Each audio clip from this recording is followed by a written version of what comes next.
нас сегодня получается 5 марта, на ночь передают заморозки до -3, поэтому надо деревья, весь сад надо обработать, чем-то обработать от заморозков. Вот, я купил сегодня Эпин раствор.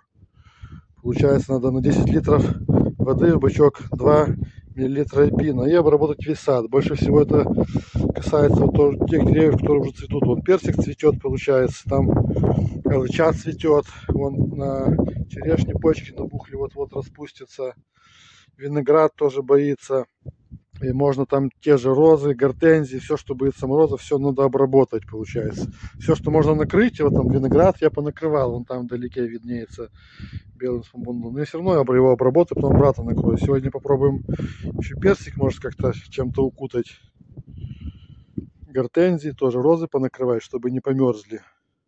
Вот. Ну, главное обработать все растения Эпином. Это поможет немного от мороза.